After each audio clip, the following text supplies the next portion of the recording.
Evening. Frank Kowalski, 56, used to be a welder, union guy, local 217, built bridges, high-rises, things meant to last, took pride in it. The heat, the sparks, the smell of ozone, that was my world.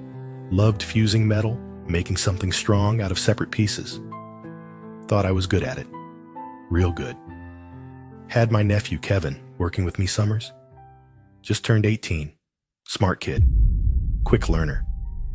His mom, my sister Kathy. She worried. Dangerous job, she said. I told her, don't worry, Kath.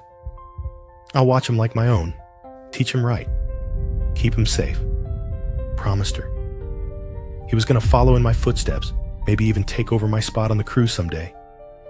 He had the knack. It was July, hotter than hell. We were on that downtown tower project, 50th floor. End of the day, Friday. Everyone rushing to get out. Start the weekend. Me included. Had a fishing trip planned. Just needed to finish one last seam on a support beam. Structural weld.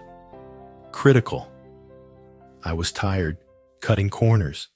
Didn't double-check the grounding clamp on the preheater. Knew I should have. Felt wrong. But the clock was ticking. Kevin was next to me, prepping the next joint, just like I taught him. Focused, trusting. The arc flashed wrong, back-fed through the frame. The whole section we were standing on. It went live. I felt the jolt, got thrown back. But Kevin, he had his hand right on the beam, took the full charge, the sound, him screaming, and then the silence after.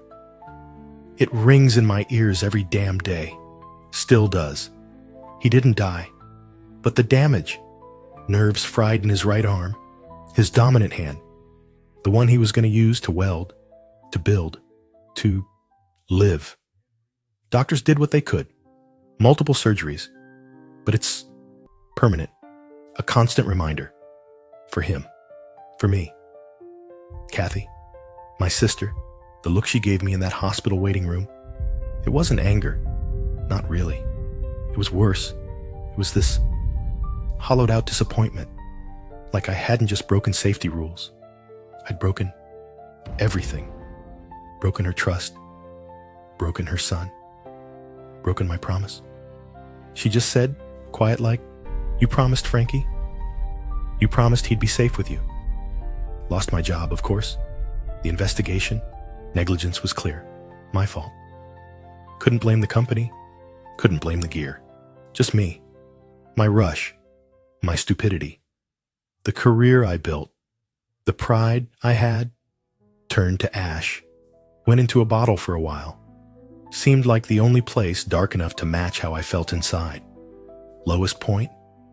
Seeing Kevin try to button his shirt with his left hand 6 months later. The frustration, the shame on his face, knowing I put it there, knowing he wouldn't look me in the eye. He went to college, studied accounting, as far away from manual labor, from me, as he could get. Can't blame him.